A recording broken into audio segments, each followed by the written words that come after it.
Buenos días. Buenos días. Hoy estamos muy acalorados. Ha estado haciendo mucho calor, pero creo que en la Ciudad de México está igual, ¿no? ¿Cómo está por Pachuca?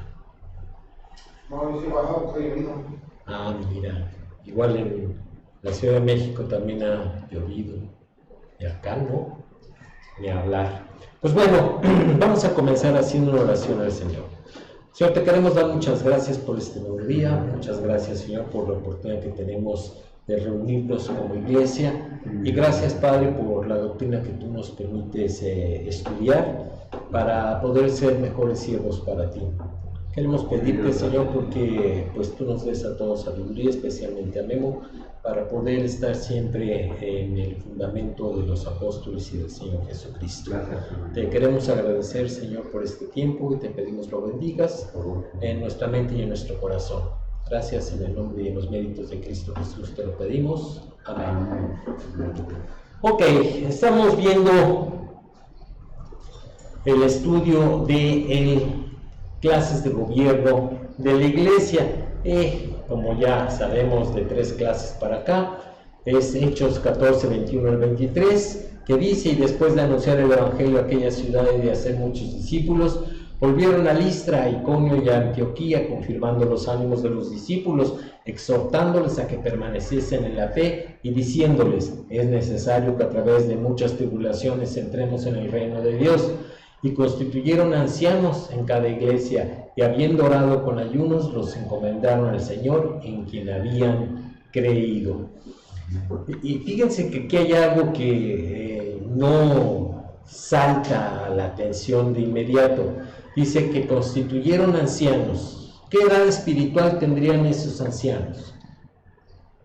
¿Espiritual? Ajá. ¿Edad espiritual o edad? Sí, edad espiritual.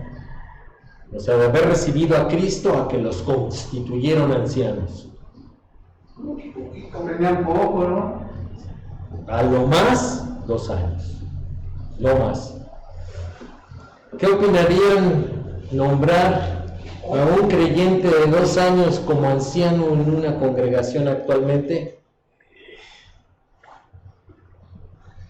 Hay batallas, ¿verdad?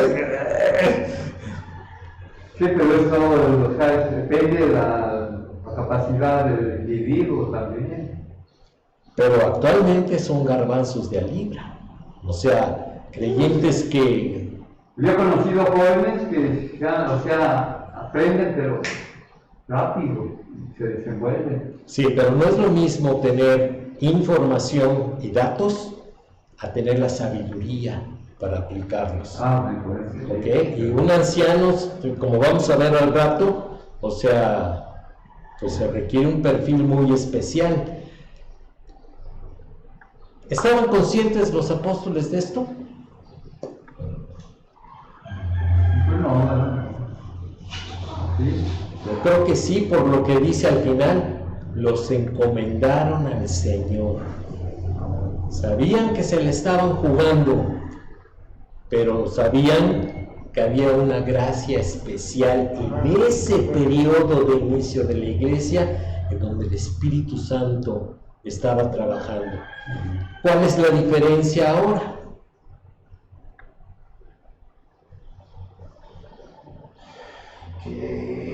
Pues el desánimo, ¿no? A veces. No, porque igual le daría desánimo para con ellos.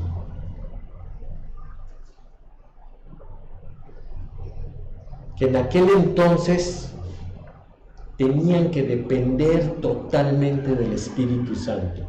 Y actualmente, pues que hay videos, que hay libros, que hay asociaciones, que no falta quien te dé consejo acerca de las cosas, etc. La dependencia directa al Espíritu Santo se ha diluido. Y hay, lamentablemente, pastores y ancianos en las congregaciones cuya dependencia no es el Espíritu Santo, es el hombre. Es lo que a lo mejor algún maestro en la escuela, O a lo mejor el mismo. o a lo mejor él mismo, pero las veces con un tercero.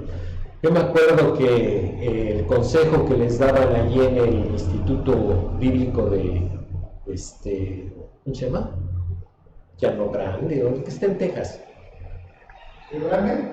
Río Grande era, tú busca un teólogo que te satisfaga y síguelo. Pues ese consejo a mí no se me hace sabio, pero eso es lo que les enseñan. Esa es la gran diferencia de nombrar a un creyente de 2 años en aquel entonces a un creyente de 2 años actualmente. O sea, ¿qué se espera de un líder en una congregación? Que tenga experiencia, que tenga conocimiento, que tenga dependencia del Espíritu Santo, pero que tenga experiencia. ¿Ok? Es importante. Sí. Yo creo que aparte era el hecho de que verdad los que escogieron estaban entregados ya al servicio, o sea, no tenían que estar pensando en qué voy a hacer, si voy a estudiar esto, voy a trabajar en esto, sino que yo creo que el Espíritu Santo los ayudó en este caso especialmente a Timoteo y a Tito. Claro, antes estamos hablando de libros que se constituyeron ancianos, pues los guió y no tenía esa problemática de hoy de que estar pensando de que ¿qué voy a hacer? O ¿cómo le voy a hacer? O que, como tú dijiste, finalmente es una dependencia total y absoluta del Espíritu Santo. Claro. Lo que hoy en día es diferente porque, por ejemplo, estoy diciendo esto porque hay muchos estudiantes de colegios bíblicos que no tendrían que estar ahí, que los mandaron porque no lo hicieron de su carrera, que los mandaron porque piensan que el colegio bíblico es un reformatorio, etcétera, ¿no?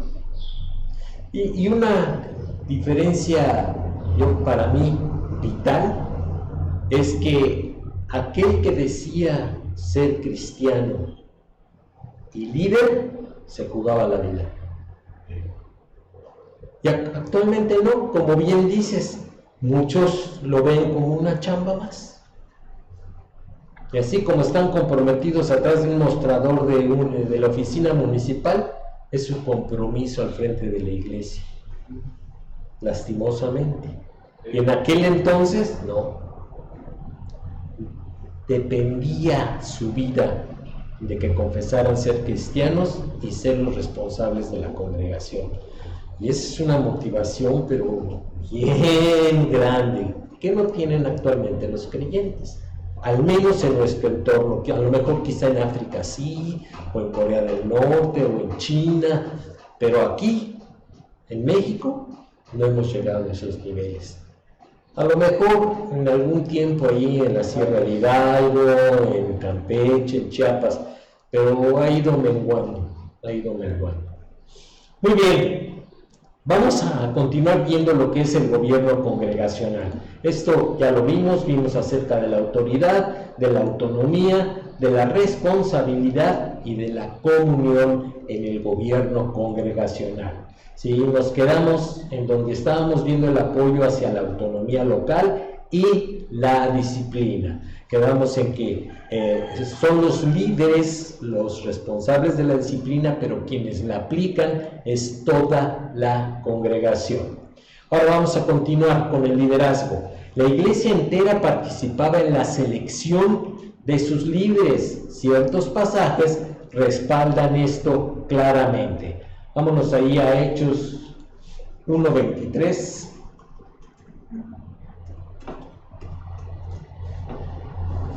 Y señalaron a 2, a José llamado Barsabás, que tenía por sobrenombre Justo, y a Matías. Y después el versículo 26. Y les echaron suertes y la suerte cayó sobre Matías y fue contado con los 11 apóstoles. ¿Sí? O sea, el grupo de los creyentes que estaban en el aposento alto, ¿sí?, liderados por los apóstoles, escogieron ¿A quién debería de sustituir a Matías? Ya hemos hablado de estos temas. A mí no me parece que la suerte sea lo mejor para elegir sobre todo un apóstol, pero bueno, así lo hicieron ellos. ¿Participaron los 120? No, nada más los apóstoles. Nada más los 12, los 11. Los 11 participaron en esa selección. Después vámonos ahí al 6.3, igual de Hechos. Buscad pues, hermanos, de entre vosotros a 7 varones de buen testimonio, llenos del Espíritu Santo y de sabiduría, a quienes encarguemos de este trabajo. Y el 5 al 6, agradó la propuesta a toda la multitud, y eligieron a Esteban, varón lleno de fe y del Espíritu Santo, a Felipe, a Prócoro, a Nicanor, a Timón, a Parmenas y a Nicolás, prosélito de Antioquía, a los cuales presentaron ante los apóstoles, quienes orando les impusieron las manos. ¿Quiénes eligieron estos diáconos?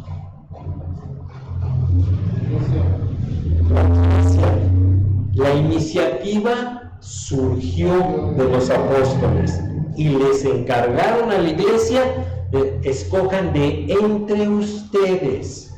No les dijeron, pongan un anuncio allá afuera de la congre a ver quién se interesa por la chamba, o manden traer de la iglesia de Betania, ¿sí?, a alguien que tenga las características para... No, es entre ustedes.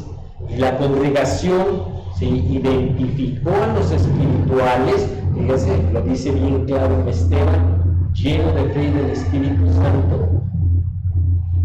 Él era el que más sobresalía, pero seguramente Felipe, Prócoro, Nicanor, Timón y Parmenas y Nicolás tenían la misma característica, ¿sí? Y ellos fueron llevados a los apóstoles y se dijeron: estos son nuestro gallo. ¿Está bien? Y les impusieron las manos, y a partir de ahí se volvieron, ¿qué? Servidores. Meseros. ¿Ok? Pero los meseros trabajan cada mes. Después vámonos ahí a 15:22. 22 y 30. Entonces pareció bien a los apóstoles y a los ancianos con toda la iglesia, fíjense, con toda la iglesia, elegir de entre ellos varones y enviarlos a Antioquía, a Judas, que tenía por sobrenombre Barsabás, y a Silas, varones principales entre los hermanos. Y después el versículo 30. Así pues, los que fueron enviados descendieron a Antioquía, y reuniendo a la congregación, entregaron la carta. ¿Okay? Entonces les estaban dando una responsabilidad y la cumplieron. ¿Quiénes los escogieron? La iglesia, nuevamente con la iniciativa de los apóstoles. Y luego 2 Corintios 8, 18 y 19. Ay, espérenme. Y enviamos juntamente con él al hermano cuya alabanza en el Evangelio se oye por todas las iglesias. Y no solo esto, sino que también fue designado por las iglesias como compañero de nuestra peregrinación para llevar este donativo que es administrado por nosotros para gloria del Señor mismo y para demostrar nuestra buena voluntad. ¿Ok? Entonces, si bien Pablo es el que está delegando la responsabilidad de custodiar la ofrenda para los pobres, ¿sí?, son las iglesias las que reconocían que efectivamente ese hermano tenía la calidad espiritual y moral para cumplir con esa tarea. Y otros como Hechos 14, 20 a 23, que lo hemos visto muchas veces, y Título 5 parecen abogar en contra de la participación de la congregación en la decisión de escoger. Ciertamente hay posiciones o responsabilidades en las cuales la congregación no participa, sino que es la responsabilidad de los líderes, ¿ok? No vamos a poner a doña Chonita de la iglesia a decir quién va a ser el pastor de la iglesia. ¿A quién le vamos a preguntar eso?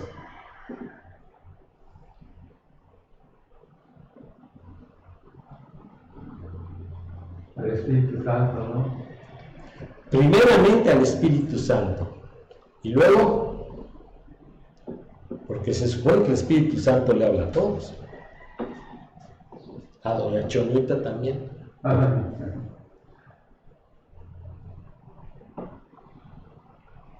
A Pablo, ¿no? No, ya no tenemos Pablo actualmente. Ah, ok. Ah, de ahorita. Sí, bueno, fuera. No vamos a preguntarle a doña Chonita, no le vamos a preguntar al que se convirtió a Cristo hace una semana, ¿sí? ¿A quién le vamos a preguntar? Hermanos que tienen madurez espiritual. Y fíjense cómo digo, madurez espiritual, no madurez de días, de esos viejitos que no faltan ningún domingo, ¿sí? Pero su ministerio es en otra cosa, ¿ok? Entonces, le vamos a preguntar, hermanos, involucrados en la obra, activos en la obra, con madurez espiritual, para poder decirles, necesitamos poner un pastor, ¿ok? Y entonces, ¿qué es lo que conduciría? Escogerlos de entre los varones maduros, espirituales y con experiencia de la congregación. Eso no es fácil. Lo más fácil que es,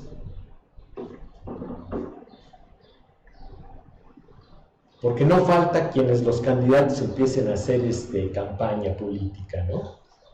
Y ahora sí, hermanos, si ustedes me eligen a mí, votan por mí, nos va a ir de bien.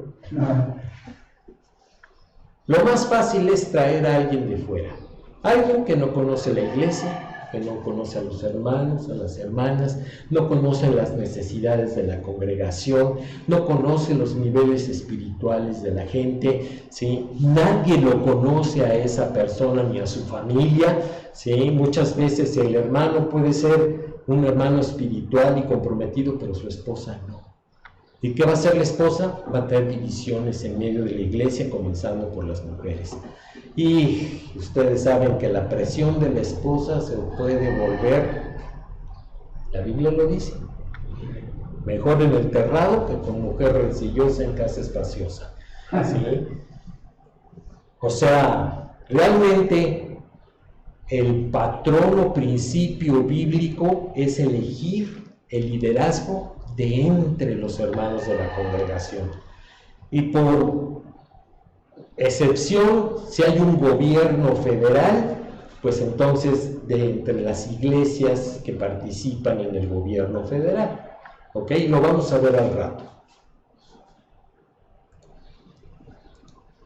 Pero aquí el punto es que no toda la iglesia escoge a los líderes, ¿ok?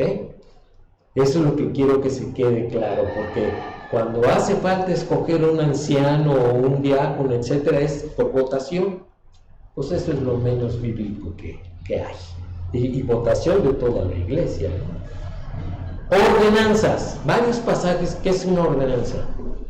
Un mandamiento que está establecido por... ¿Cómo qué? El bautismo y la cena del Señor. El bautismo, la cena del Señor, el predicar el evangelio, el hacer discípulos a la gente que se gana. Esas son las ordenanzas a la iglesia, ¿ok? Varios pasajes encomiendan las ordenanzas a la iglesia entera, no simplemente a los líderes o a la jerarquía. Muchas congregaciones es no, ¿quién va a predicar el evangelio? Los líderes, para eso les pagamos. Pues está bien errado eso. Esa responsabilidad es de todos. Y elegir el liderazgo. Elegir el liderazgo. Ajá. De la iglesia. De la iglesia. No, acabamos de ver que solamente de los líderes. Solamente. O sea, solamente un líder nombra a otro líder. ¿Ok? Y si no hay líderes en la congregación, con las iglesias hermanas. Lo vamos a ver después. ¿Sí? Pero en el gobierno congregacional, ¿sí? Si bien tienen comunión con otras iglesias, son totalmente autónomas en sus decisiones. Y un grupo congregacional casi nunca busca fuera de la congregación. ¿Ok? Son muy respetuosos de las decisiones autónomas. ¿Ok? Eso es bueno y es malo, porque un grupo congregacional tiende a aislarse. Una iglesia aislada está limitada en sus alcances.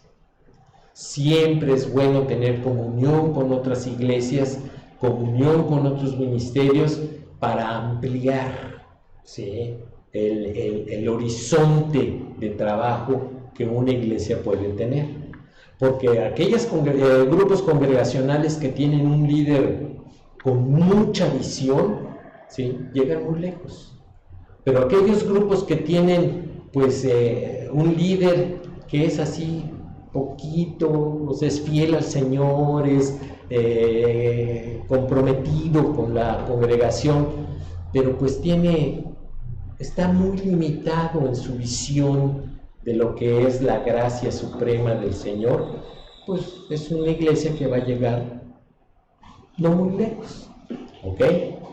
Por eso es importante que el líder sea la persona adecuada.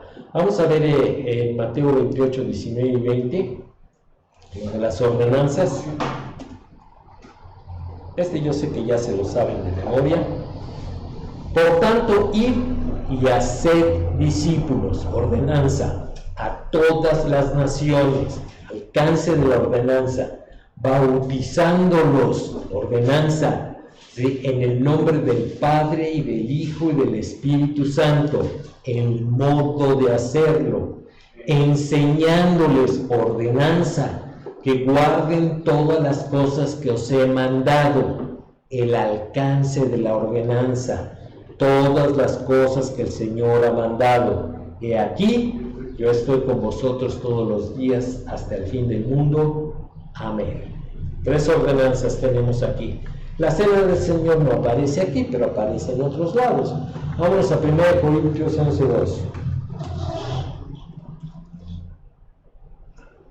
Os alabo, hermanos, porque en todo os acordáis de mí y retenéis las instrucciones tal como os las entregué. Y después 19 al 22. Espérenme, déjenme llegar. Porque es preciso que entre vosotros haya disensiones para que se hagan manifiestos entre vosotros los que son aprobados. Cuando pues os reunir vosotros, esto no es comer la cena del Señor, porque al comer cada uno se adelanta a tomar su propia cena, y uno tiene hambre y otro se embriaga. Pues ¿qué? ¿No tenéis casas en que comáis y bebáis? ¿O menospreciáis la iglesia de Dios y avergonzáis a los que no tenéis nada? ¿Qué os diré? ¿Os alabaré? En esto no os alabo. Ahí colado. Y luego, ¿dónde está la ordenanza aquí?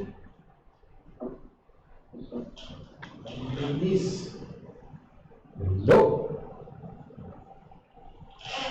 Bueno, sí, pero no es la ordenanza. La cena del Señor.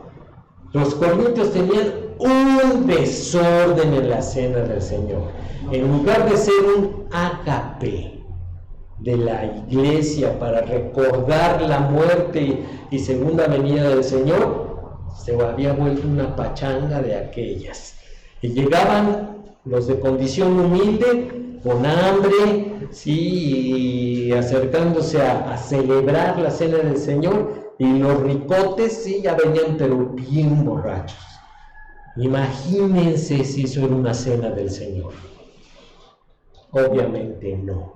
Y por eso es que Pablo dice, en esto no os alabo. ¿Sí? En otras cosas sí los había alabado como iglesia, pero en este caso específico, no. Se levantó una hermanita tímida. Es que realmente la iglesia de Corinto había puesto esa ordenanza que el Señor Jesucristo dejó, la había convertido, mejor dicho, como en una pachanga ¿Del mundo? Sí, porque iglesia obviamente es como si fuera un cumpleaños o una boda o algo así, ¿no? O el aniversario de la iglesia, un ejemplo. Lo habían convertido en eso, siendo que no era eso, sino es un recordatorio, como dijo el Señor Jesucristo, de su muerte, sepultura, resurrección y venida. Claro, fue lo que comentamos, pero tú fuiste muy amable, Memo. Se había vuelto una pachanga como del mundo. O sea, había gente que tenía necesidad, gente que estaba bien borracha. Ahí lo dice bien claro. ¿Sí? Aquí dice, y otro se embriaga. En un cumpleaños cristiano, ¿es aceptable que un hermano de la congregación llegue bien borrachote? No, para nada, para nada. Ni se espera que cuando nos inviten a un cumpleaños en una casa, pues haya whisky, cervezas, ron, para ofrecer a los hermanos de la iglesia y que digan, bueno, es que son bebidas cristianas, porque las está dando un cristiano. No. O sea, eso que estaba ocurriendo en Corinto era reprobable. Por eso Pablo amablemente les dijo, en esto no os alabo. Pero en realidad era una reprensión. Y por otro lado hay grupos que dentro de la cena del Señor, aunque lo hagan litúrgicamente, usan alcohol. A nosotros nos había tocado celebrar la cena del Señor con sangría señorial y roles de canela. Dime, ¿eso es una cena del Señor? Pero pues así se hacía. O sea, pero bueno, esa es harina de otro costal. ¿Ok? Gobierno. El sacerdocio de todos los creyentes aboga por un concepto democrático, congregacional, de gobierno. Vamos a ver 1 Pedro 2, 5 y 9. Espérenme, déjenme llegar. 1 Pedro 2, 5.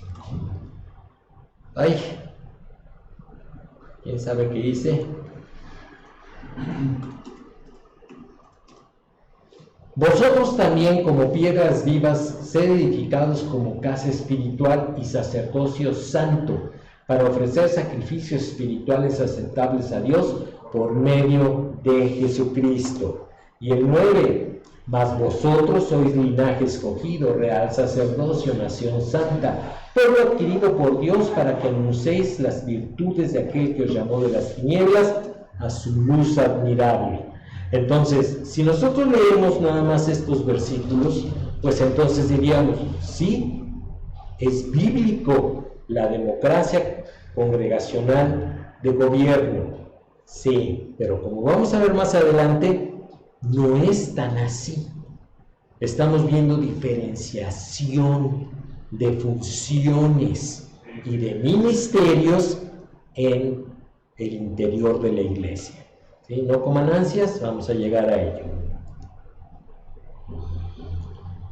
Vamos a hacer ahora una evaluación del congregacionalismo. La autoridad. Que la autoridad definitiva descansa en la iglesia local bajo la jefatura de Cristo sí parece ser claramente enseñado en el Nuevo Testamento. Esto no excluye la comunión con otras congregaciones, pero no permite una estructura organizacional por encima de la iglesia local, que es lo que les comentaba hace rato. O sea, es la limitación que tienen los grupos congregacionales puros. Como ya comentamos, en algún momento, actualmente no hay gobiernos puros, ortodoxos, sino una mezcla de los diferentes tipos de gobierno en la congregación. Selección de líderes. Que la iglesia entera participaba en muchos de los asuntos de la congregación también parece estar claro, pero no estaba involucrada en todo. En algunos casos los líderes fueron nombrados claramente y no todos votaron acerca de ello. ¿Ok? Donde más se pelean, y bueno, no se pelean, hay discusión en los grupos congregacionales, es que dicen, es que todo debe de ser democracia. Todos votamos en todo. Y esa es una exageración, ¿sí? Porque está claramente el patrón y el principio en la Biblia que no todos participaban en todo. Delegaban la autoridad en los líderes. Y fíjense cómo digo, delegaban la responsabilidad, no se la entregaban. ¿Cuál es la diferencia entre entregar y delegar?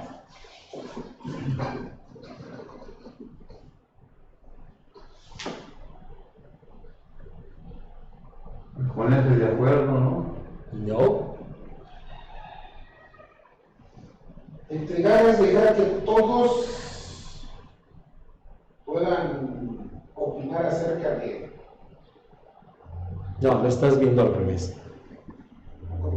Sí. O sea, yo le entrego la autoridad a un líder o yo le delego la autoridad a un líder. El que delega sigue siendo la autoridad, pero cede autoridad al que está delegando. Y el dejar, ¿Entregar? el entregar es decir, ya tú eres el que está a cargo y yo me quito. ¿Ok? Vamos a reducir lo que dijiste en dos palabras: rendición de cuentas. Cuando tú entregas la autoridad, automáticamente le estás diciendo al que se le entregas, y no necesito que me des cuenta de ello. Cuando tú delegas la autoridad, entonces tú le estás diciendo, tienes la autoridad, pero todavía me tienes que dar cuentas. ¿Ok? Entonces, por eso los líderes tienen la delegación de la autoridad, primero del Señor, porque son siervos del Señor, y de la congregación, porque le están delegando la autoridad para tomar decisiones en lugar de ellos. ¿Ok? Pero tienen que dar cuentas. Hay grupos cristianos en los cuales hay un informe del pastor a la iglesia, en donde les dice, mire, he tomado estas decisiones. Las ofrendas que ustedes dan se han gastado de esta manera. Y hay grupos cristianos que nunca se enteran. ¿Ok? No, será un poquito contradictorio ¿Qué? el hecho de que los líderes sean escogidos por líderes y que de todos modos la persona que ya se le delegó esa responsabilidad, vamos a pensar que ya se escogió un pastor, y ese pastor le tenga que entregar cuentas a la iglesia y no al otro líder. ¿Es un poquito contradictorio? No, porque la práctica, y esto es, aquí estamos viendo los modos puros. En la práctica es una combinación, ¿sí? ¿Qué es lo que sucede? Bueno, los líderes escogen a otros líderes porque se supone que ellos tienen la visión y la madurez para hacerlo, ¿sí? Y el líder nombrado es responsable delante de la congregación, ¿sí? Pero la Biblia también dice, estad sujetos los unos con los otros, y entonces es sano que un líder se sujete a otro líder. ¿Ok? Voy a poner el ejemplo, que la congregación del centro de Tequisquiapan esté en compañerismo de sujeción con una congregación de la Magdalena, por ejemplo, con el pastor de allá. A lo mejor ese pastor no está, no lo nombró al del centro, pero se protegen los unos a los otros. ¿Se acuerdan cuando hablábamos de la sombrilla de protección de Dios?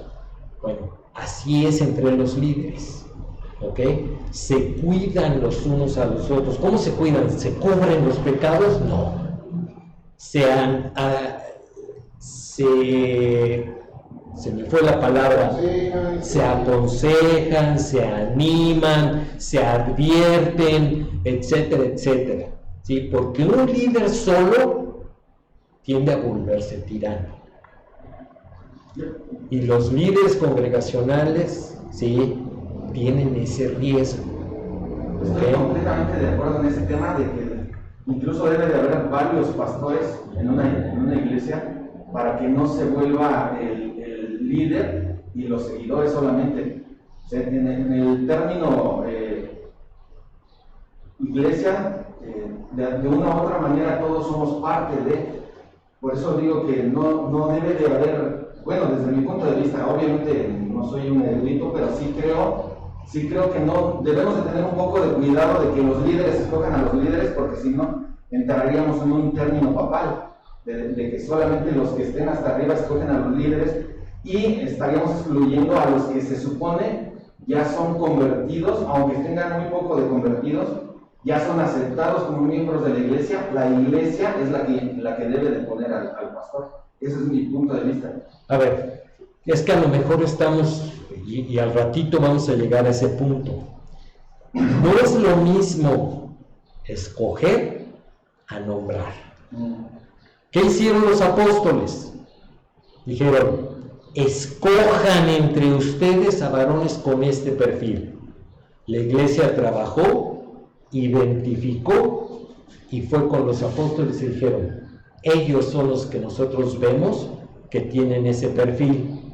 Y los apóstoles lo que hicieron es que los nombraron imponiéndoles las manos, o sea, delegándoles la autoridad. Sí. Ahora, en ese punto específico, yo hice esta aclaración porque puede depender del grupo de iglesia, ¿no?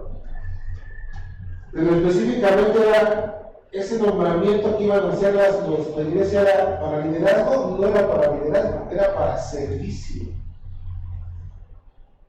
Pero genera un patrón. Sí. Es un patrón de conducta, que es lo que dijimos en el estudio de principios y patrones. O sea, cuando no tenemos una instrucción específica en el Nuevo Testamento, ¿sí? Y fíjate cómo digo Nuevo Testamento, no la Biblia, sino el Nuevo Testamento, donde está el tema de la iglesia, entonces tenemos principios y patrones que nos guían a actuar de la mejor manera. No porque no lo haga así, no aplique el patrón exactamente de la A a la Z, no soy pecador. No, y de todos modos sí aplica, porque Jesús decía que el que quisiera ser el más grande tendría que ser el más. De una u otra manera aplica. Bueno, pero eso ya sería harina de otro costal, ¿ok? O sea, no me gustaría que nos metiéramos en rollos. Aquí el punto es, ¿quiénes son los que nombran a los líderes? Otros líderes, no la congregación. Ese es el punto, ¿ok? Porque la autoridad delegada de parte de Dios, si bien todos somos sacerdotes, no todos somos ojo, no todos somos cabeza, no todos somos pie. Hay oficios específicos en la iglesia que tienen chambas específicas. Y una chamba específica de los líderes es nombrar otros líderes. ¿Ok? Sí, ya lo estabas mencionando hace rato tú. Finalmente, no le vas a pedir a Chonita, que apenas está ahí, que vote a favor de Juan, que ni lo conoce. O sea, en cambio, si yo le digo a Pedro, que ya tiene cierta madurez espiritual, porque va a mostrar en la iglesia, y ¿sabes qué? Yo estoy recomendando a José para este liderazgo, ¿no? Sí, es como lo vimos en Tercera de Juan. Juan le está diciendo, ¿has considerado a Demetrio? O sea, no le está diciendo, nombra a Demetrio. Le está diciendo, considera a Demetrio para que sustituya a Diótrefes, que es un mal obrero. ¿Ok? Entonces, aunque sí está interviniendo, no está imponiendo. Lo mismo sucede con los líderes. Imagínate un líder que dice, nomás mis chicharrones truenan y yo digo quién sí y quién no. No, pues ya de entrada pues yo tengo desconfianza de ese líder. El líder considera la opinión de la congregación, pero la opinión de la congregación es diferente a que la congregación llegue y le diga, maestro, hasta aquí llegaste, ahora él es el que va a estar al frente. No, pues de entrada eso no es bíblico. ¿Levantaste la mano? Sí, yo lo quería pensando, yo creo que estaba Luis pensando en el sentido de, por ejemplo, grupos. Hay grupos de iglesias que tienen su asociación, y arriba de la asociación, otro, pues sí, hay que decir, la comprensión, y muchas veces eso, no solamente hablamos de bautistas, sino que son los que mandan el líder a esa iglesia. Finalmente lo están imponiendo. Sí, pero ese es el gobierno federal y vamos a ver los pros y los contras del gobierno Estás federal hablando del gobierno congregacional, local. que solamente funciona en la iglesia local, que es totalmente autónoma. O sea, no es lo mismo que el grupo de pastores se cuiden entre ellos, a que haya un pastor mayor que gobierna a los demás, ¿no? Ya de entrada eso ya no funciona muy bien. O sea, ya hay algo que no está bien. ¿Ok? Sigamos adelante porque si no voy a acabar ni lo que tenía planeado para hoy. Dice, No y importa. ya me está presionando el paseo, es que ¿cuándo vas a acabar? ¿Cuánto faltaban? Además, con tal de que se entienda perfecto, no importa que se tarde lo que se tarde. Eso es lo que yo digo, pero bueno. Dice, la elección de los primeros líderes no apostólicos en Hechos 6, esto es los diáconos, ejemplifica una armonía afable entre los apóstoles, que le pidieron a la congregación que escogiera, y la congregación que colocó sus preferencias ante los apóstoles para ratificación. Tú usaste esa palabra hace rato. Ok. Vemos en 3 de Juan 9 al 12 el caso de un mal líder, requiriendo la intervención apostólica para nombrar a otro líder, no así de los miembros de la iglesia local, lo que significa que la congregación no era la autoridad final. ¿Para qué es que les encanta la democracia? Hay situaciones en la iglesia que no son democráticas. Restricciones. Algunas veces parece haber un sutil pero lógico empañamiento de la distinción entre lo que todos los creyentes poseen igualmente como miembros del cuerpo de Cristo y lo que todos los creyentes pueden hacer en lo que concierne al ministerio dentro de ese cuerpo, que es lo que decíamos, no todos somos ojos, no todos somos cabeza, no todos somos pies o manos. Porque la verdad de que todos los creyentes son sacerdotes no significa que todos los creyentes puedan funcionar en los mismos oficios. Y ahí les da el texto. 1 Corintios 12:14.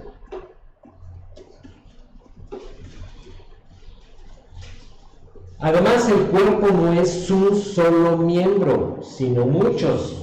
Si dijera el pie, porque no soy mano, no soy del cuerpo, por eso no será del cuerpo.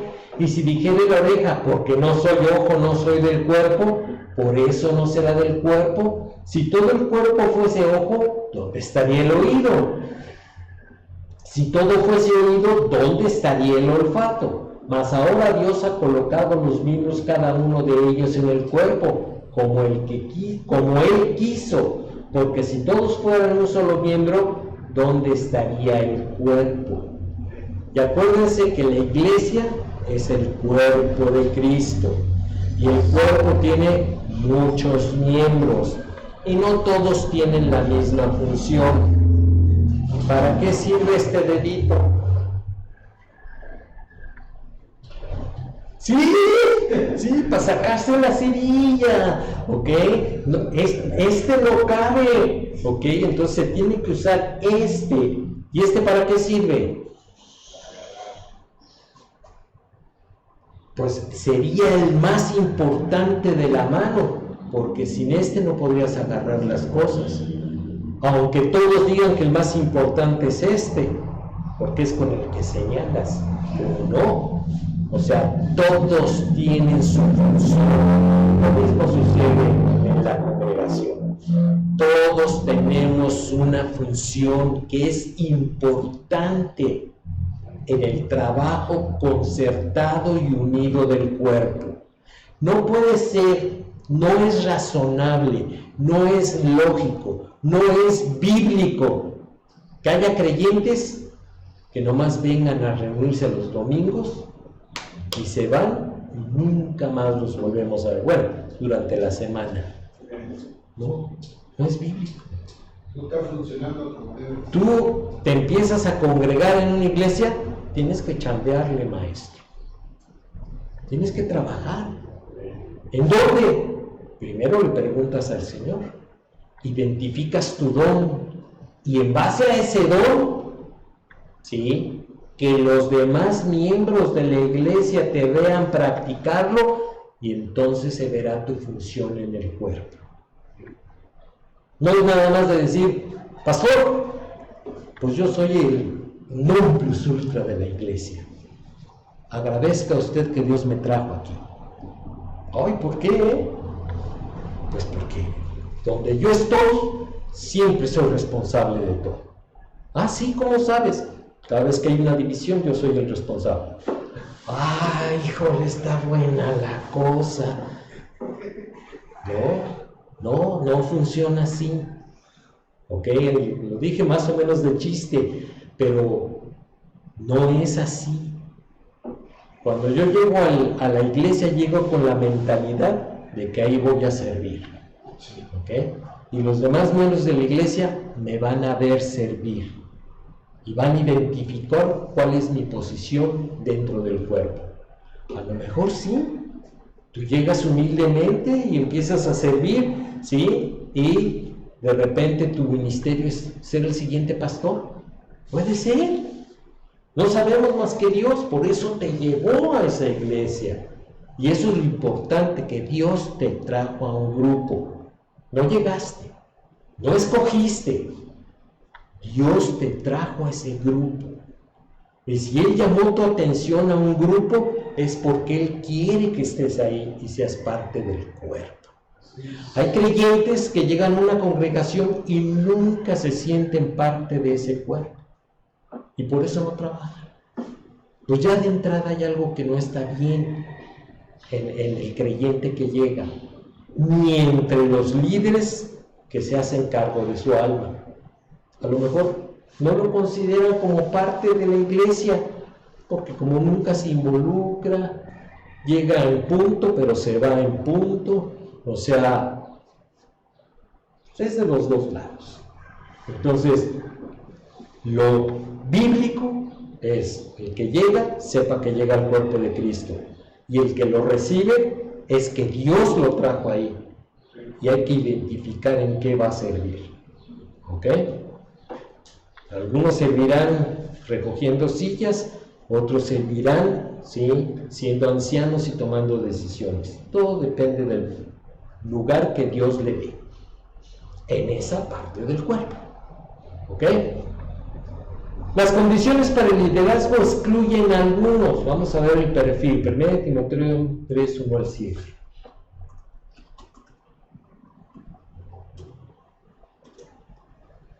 Palabra fiel, si alguno anhela obispado, buena obra desea, pero es necesario que el obispo sea irreprensible, marido de una sola mujer, sobrio, prudente, decoroso, hospedador, apto para enseñar, no dado al vino, no pendenciero, no codicioso de ganancias deshonestas, sino amable, apacible, no avaro, que gobierne bien su casa, que tenga a sus hijos en sujeción con toda honestidad. Y aquí nos dice por qué. Pues el que no sabe gobernar su propia casa, ¿cómo cuidará de la iglesia de Dios? No un neófito, no sea que envaneciéndose caiga en la condenación del diablo. También es necesario que tenga un buen testimonio de los de afuera, esto es fuera de la congregación, para que no caiga en descrito y en el lazo del diablo. Todos los varones de la iglesia tienen estas características? Si somos honestos, tenemos que reconocer que no. ¿No? ¿Yo voy a aceptar un líder que no tenga estas características? ¿No? Ese es el riesgo que se tiene cuando yo acepto un líder foráneo. Cuando la convención, o lo que tú llamabas hace rato, Demo, o sea, me lo manda. Yo he sabido que en algunos grupos denominacionales, ¿sí?, en donde tienen sus oficinas centrales, hay un tablero, ¿sí?, en donde dice: se solicita pastor para tal localidad, sueldo tanto, con casa pastoral, sin casa pastoral, con vehículo, sin vehículo, y ahí está. Y entonces llegan los egresados de los institutos bíblicos, ¿verdad? Y dicen: ¡ay, qué bien, qué bien! No, sí, a mí me gustaría ganar tanto, y esa ciudad es más bonita que esta de acá, además las chamacas son más bonitas. O sea, ¿eso está bien? No. O sea, aquel muchacho que se acerca a ese tablero, ya de entrada tiene algo que no es correcto. Está buscando una chamba, no está buscando un ministerio. ¿Qué prefieren? ¿Un líder que sea reconocido su ministerio en la iglesia, o un muchacho que se consiguió un buen trabajo? Lo primero. Además es bíblico, finalmente. Digo bíblico. ¿Cuál, el de la chamba? No. Ah. Lo de que reconozcan sus trabajos. Porque, por ejemplo, cuando el Espíritu Santo le dijo a la iglesia: apartarme a Pablo y a Bernabé, antes dice: estos ministrando a la iglesia, o sea, estaban haciendo algo en la iglesia. La iglesia los veía. Y no solamente la iglesia, sino los que están fuera de la iglesia. Aquí lo dice bien claro. También es necesario que tenga un buen testimonio de los de afuera. A mí me tocó, yo lo viví, ¿sí? En que en alguna ocasión, ¿sí?, estaban ahí platicando unas personas, ¿sí?, y se acercaron unos creyentes y pues, nos estaban echando unos taquitos, y alguien habló de otra persona, ¿sí?, y el que ya estaba ahí, que no era creyente, o sea, escuchó y dijo: ¿tú conoces a ese cuate? Sí, es el pastor de la congregación. ¿Ese cuate es pastor? Pues si es un ratero, está defraudando en su taller mecánico a todos los que caen ahí. ¡Qué testimonio más feo! ¿Qué se hizo? Pues te echas el taquito, pero rapidito, píntate. ¿De quién es responsabilidad de hablar con ese obrero? Pues de los de la iglesia. No me tocaba a mí porque no era mi pastor, pero sí le tocaba al que dijo que era su pastor. ¿Ok? Entonces, por eso es importante el cumplir, y más bien conocer e identificar, ¿sí?, las características que Dios dice que debe de tener quien es líder. ¿Y por qué siempre pongo el ejemplo de la señora Chonita? Que la señora Chonista es todo corazón. Todo, ay, pues sí, ese es un buen muchacho. O sea, sí, conmigo se porta muy bien. O sea, es todo corazón. Entonces, no se elige un líder con el corazón, sino con lo que la Biblia dice. ¿Ok? ¿Queda claro? No terminé. Antes de que termines, Sí, dime. y con las características que no se cumplen en ese pasaje. Bueno. Qué bueno que dices eso, sí. Hay personas que no las tienen. Por ejemplo, hay jóvenes que pues, no están casados, no son maridos de una sola mujer. no gobiernan bien a sus hijos porque no los tienen. Hay características que se desarrollan, ¿sí? Y hay características que se tienen. Por ejemplo, una característica que se tiene, a ver, vamos a poner el texto otra vez. Dice, si alguno reniega obispado, se tiene. Dice, pero es necesario que sea irreprensible. Se tiene, pero se puede desarrollar. Cuando éramos chicos no éramos irreprensibles. Aprendimos a la madurez a ser irreprensibles. Si se marido una sola mujer, se desarrolla sobrio, se tiene. ¿Ok? Prudente, se tiene. Decoroso, se puede aprender. Hospedador, se puede aprender. Apto para enseñar, se tiene, pero también se puede desarrollar. ¿Ok? No dado al vino. ¿Ok? Ese es, se tiene o se puede desarrollar. No pendenciero, ese se tiene. El que nace pendenciero se muere pendenciero. No codicioso de ganancias deshonestas, eso se tiene. Y si no se tiene que poner muy en tela de juicio si se le puede desarrollar a que abandone el amor al dinero. Porque las ganancias deshonestas es amor al dinero. ¿Sí? Y así lo podemos analizar todo. ¿Sí? Entonces hay algunas que se pueden desarrollar si no se tienen, pero hay otras que se nace con ellas. ¿Sí? Y cuando digo se nace con ellas, ¿sí? Es en el momento en que yo recibo a Cristo, las cosas viejas pasaron. He aquí, todas son hechas nuevas. Y entonces, dado que cuando yo entro en el cuerpo de Cristo, Cristo ya sabe lo que quiere hacer de mi vida, Él me da esa característica de forma natural a través del Espíritu Santo. ¿Ok? ¿Sí me expliqué? No, sí, lo digo bien, porque a fin de cuentas yo lo mencionaba porque hay grupos que son tajantes en esas características, sobre todo cuando es, porque dice marido de esa mujer y de hijos, si no, no puede ser pastor, pero hay muchas otras características que tengas marido, que seas marido de una mujer y tengas hijos, hay características de esa lista que esos mismos pastores no están cumpliendo. O sea, y eso es lo que la iglesia debe de poner en un balance. O sea, llega un hermano, trabaja, se involucra con la iglesia, trabaja en la iglesia, ¿sí? Siente el llamado al pastorado, ¿sí? Pero es soltero.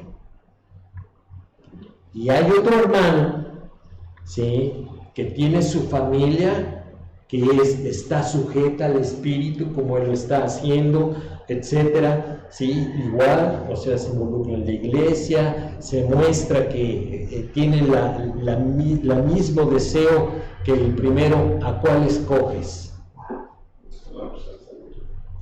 ¿Qué tú qué? Muchos se escogerían a los que tienen familia y esposa. Yo también. ¿Sí? Yo también. ¿Sí? Preferible que ya sea un hombre responsable de su casa y que la sabe guiar, entonces tengo más confianza de que puede enfrentar los conflictos en la iglesia. ¿Sí? Y la experiencia a mí me ha dejado ver que cuando un pastor que no es maduro espiritualmente y no está casado, casi siempre nomás anda alborotando el gallinero, emocionando a las chamacas y sacando ventaja de su posición de líder, ¿sí? Para agradarse en la carne. Entonces, no, yo prefiero un casado con hijos. Ahora, si es un varón maduro, probo, no tengo inconveniente porque sea pastor. Ninguno. A lo mejor me va a tocar presentarle a su futura esposa, ¿no? O sea, quién sabe, no lo sé, sí, pero Dios sí lo sabe. ¿Ok? Bueno, Vamos a terminarlo aquí porque si no, se nos va a agotar. ¿Sí? Vamos a orar. Señor, te damos muchas gracias por la guía que tenemos en tu palabra. Muchas gracias por tu Santo Espíritu, porque finalmente Él es el que nos guía a elegirla de forma correcta y de tener el justo juicio en lo que hemos de decidir. Gracias te damos por tu palabra y te pedimos de tu bendición para el resto del servicio. Bendice la clase de los niños, bendice el mensaje de tu palabra y las alabanzas. Te damos gracias en el nombre de Cristo Jesús. Amén. Dios les bendiga.